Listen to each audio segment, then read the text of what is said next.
అది ఎఫ్టీఎల్ ఉన్నట్టే కదండి. నువ్వెట్లా అమ్ముతావు మరి? ఇప్పుడు నువ్వు హైడ్రాలో ఫర్ ఎగ్జాంపుల్ ఎఫ్టీఏలో ఉన్నదని చెప్పి ఒక కాలనీ కూలగొట్టినావు.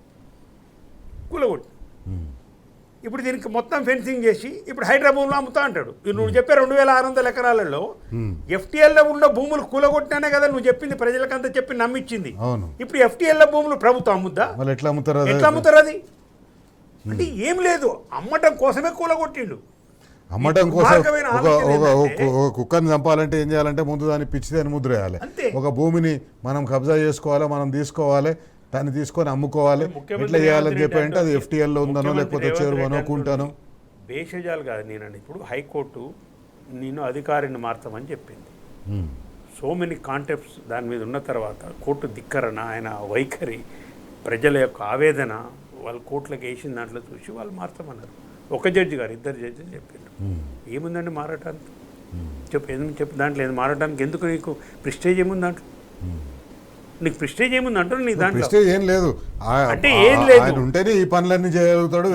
లేదు అసలు బ్లాక్ మెయిల్ లేదంటే ఇప్పుడు ఆయన తీసేస్తే ఆయన కొన్ని విషయాలు బయట పెడతట్టుండి ఇప్పుడు ఆ భయం.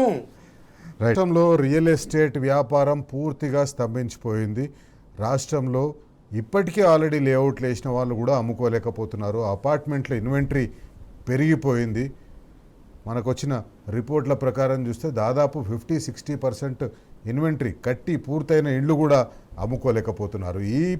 ఈ నేపథ్యంలో రాష్ట్రంలో పాత లేఅవుట్ల మీద కూడా 22A పెట్టించేసి ఆ పాత లేఅవుట్లలో భూములు ఉన్న అనేక మంది మధ్యతరగతి వాళ్ళు ఉంటారు, ప్లాట్లు ఉన్న వాళ్ళు ఉంటారు.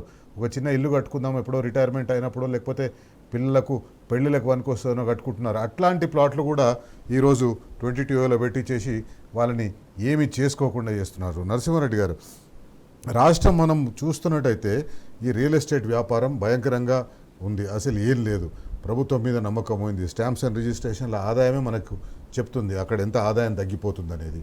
అట్లాగే ఇప్పుడు కొత్తగా లేఅవుట్లు వేసే వాళ్ళు భయపడే పరిస్థితి 22Aలను చూసి. అదేంటున్నాను. ఇప్పుడు 22A అనేది వెనకట నేను చెప్పినట్టు వెనకట మన కేసీఆర్ ప్రభుత్వంలో 22A అంటే దానికి ఒక నిర్వచనం ఉండేది.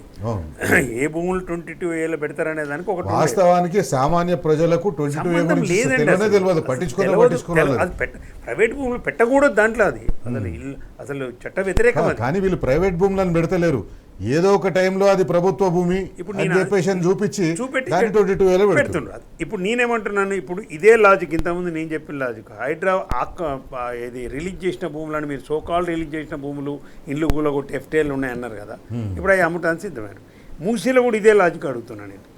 50 మీటర్లు నువ్వు ఎప్పుడైతే బఫర్ జోన్ అని చెప్పినావో, 50 మీటర్ల బఫర్ జోన్ ఉంటే మధురిచ్ అపార్ట్మెంట్లు, రిచ్మాండ్ విల్లాసు పెద్ద పెద్ద కూలగొడతా అంటున్నావు కదా, కూలగొట్టి మరి మూసికి నీటి పోయేటట్టు చేస్తున్నావా? చేయట్లేవు కదా. చేస్తున్నారు. మళ్ళీ అక్కడ నువ్వు కడతా అంటున్నావు. వాళ్ళు ఇచ్చిన గ్రాఫిక్స్ ప్రకారమే అక్కడ పెద్ద పెద్ద బిల్డింగ్లు వస్తున్నాయి. ఉన్నదానికంటే పెద్ద బిల్డింగ్లు వస్తున్నాయి. పెద్ద బిల్డింగ్ కూడా అంతకంటే లోతుగా పోవాలి. అది నది కట్టం, ఇంకా నదీ ప్రవాహానికి ఇప్పుడు వీళ్ళు అసలు ఇది అడ్డమే లేదు. ఆడదానికి ఎన్నడూ 30 సంవత్సరాల అసలు మధురిచ్ అపార్ట్మెంట్ దగ్గరకు కూడా నీళ్ళు రాలేదు. అక్కడ ఉన్న కాలనీ వాసులు చెప్పారు, వాళ్ళు ఇబ్బంది పడతారు కదా నీళ్ళు. వాళ్ళు స్వయంగా చెప్తున్న రిపోర్ట్ అది. ఆ అపార్ట్మెంట్ వాళ్ళు కానీ, ఆ విల్లాస్ వాళ్ళు కానీ, అక్కడ ఉన్న కాలనీలు, గణేష్ కాలనీ కావచ్చు, మిగతా కాలనీ కావచ్చు, ఆ గణేష్ కాలనీల తాతలు ఏంది మన అది గండిపేట కట్టిన రాళ్ళు, ఆ వడ్డేరు జాతి వాళ్ళు వచ్చిన వాళ్ళు రాళ్ళు కొట్టిన వాళ్ళు పాపం వాళ్ళు అప్పుడు ఆ రోజుల వాళ్ళ తాతల కాంచింది, ప్రభుత్వం ఇచ్చింది. అది కూడా ఆ కట్టిన దగ్గర నుంచి ఉన్నారు వాళ్ళు. ఇయ్యాలు వచ్చి నువ్వు మూసి గర్భంలో ఉండవు, నువ్వు ఎఫ్టీఎల్ ఉండవు, నేను తొలగిస్తా అంటే భూముల యొక్క ఆకాంక్ష తప్పితే, భూ దందా తప్పితే, భూ రాకాసురుడు తప్పితే ఇలా ఉన్నది ఏందో నాకు చెప్పండి. ప్రైవేట్ వాళ్ళు అయితేనేమో ఎఫ్టీఎల్ ఉంటే ఉండకూడదు, కూలగొడతా అంటావు, సంతోషం. కూలగొట్టి నువ్వేం చేస్తున్నావు? వాళ్ళు ఒక 2 స్టోర్లు 3 స్టోర్లు వేసుకుంటే నువ్వు ఆకాశ నిర్మాణాలు అంటున్నావు, 20 స్టోర్లు కడతా, నైట్ లైఫ్ పెడతా అంటున్నావు. దీంట్లోనే డొల్లతనం బయటపడ్డది, భూదందా చేయాలనేది.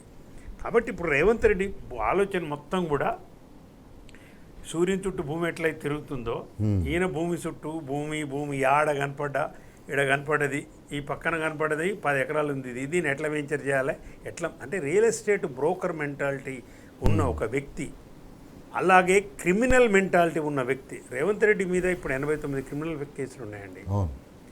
ఇది ఆ బీఆర్ఎస్ దేశంలో ప్రభుత్వంలో అత్యధిక ఉన్నాయి. క్రిమినల్ కేసులు ఉన్న బీఆర్ఎస్ ముఖ్యమంత్రి ప్రభుత్వం ఆయన. ఉన్నప్పుడు పెట్టినవి కావు ఇవి. ఎన్ఆర్ఐల భూములు ఆక్యుపై చేస్తున్నారని చెప్పి వాళ్ళకి అన్ని కాగితాలు ఉన్నప్పటికి కూడా తీసుకున్న అప్పటి కేసులు ఇవి. కాంగ్రెస్ ప్రభుత్వం ఉన్నప్పుడు మిగతా ఉన్నప్పుడు పెట్టే కేసులలో అన్ని ఇవే కేసులు. లిటిగేషన్ సృష్టించటం, ఆర్టీఐని ఉపయోగించుకోవటము, మాది తహసీల్దార్ని వాళ్ళు వీళ్ళని పెట్టుకొని దందాలు చేసి లీగల్ నోటీసులు పంపించి ఆక్యుపై చేసి బ్యాచ్లను మెయింటైన్ చేసి రౌడీలను మెయింటైన్ చేసి ఇలాంటి మనస్తత్వం ఉన్న వ్యక్తి తెలంగాణ ముఖ్యమంత్రి అయిన తర్వాత ఆయన ఆలోచన, ఆయనకు తెలిసిన విద్య అది.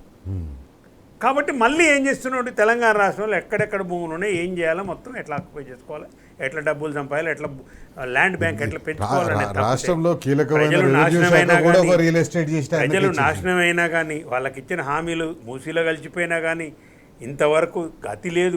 2 లక్షల ఉద్యోగాలకు గతి లేదు.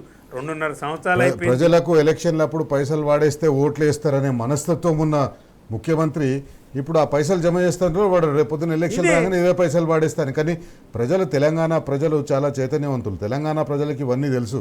వీడి పైసలు ఎందుకు సంపాదిస్తున్నారు వీళ్ళు, ఈ పైసలు రేపు పొద్దున మనకి ఇచ్చేసి ఓట్లు వేసుకో చూస్తారు అని చెప్పేసి వాళ్ళకి తెలుసు ఆ విషయం. ఇది డబ్బులు ఆశ చూపి ప్రజలను, అంటే ప్రజల యొక్క చైతన్య స్థాయిని, ఓటర్ యొక్క దీన్ని హైజాక్ చేయగలుగుతా నేను డబ్బులతోనే. అధికార మదము, డబ్బు మదము బల్పు తప్పితే దీంట్లో ఏం కనిపిస్తలేదు. ఇంకా ఇప్పుడు చట్టాలు ఉండే, ఒక ముఖ్యమంత్రి అన్నాడు చట్టాలను ఉల్లంఘిస్తే, ఒక మంత్రి మండలిలో ఉన్న సభ్యులే, మంత్రులే చట్టాలను ఉల్లంఘిస్తే, ఇప్పుడు వేణుగోపాల స్వామిది ఇక్కడ ఏం జరిగిందండి, మాదాపూర్లో జరిగింది. కొండా సురేఖ పంచాయతీ వర్సెస్ రేవంత్ రెడ్డి పంచాయతీ ఏంటండి, ఆ గుడి నుంచి ఆ దారి కావాలని వెనకకు 1 ఎకరం తీసుకొని ఆమె పర్సంటేజ్ ఆమె మాట్లాడుకుంది. దాంట్లో దూరి మొత్తం ఇప్పుడు అక్కడ ఉన్న 13 ఎకరాలు మొత్తం ఆక్యుపై చేసి పడేసారు.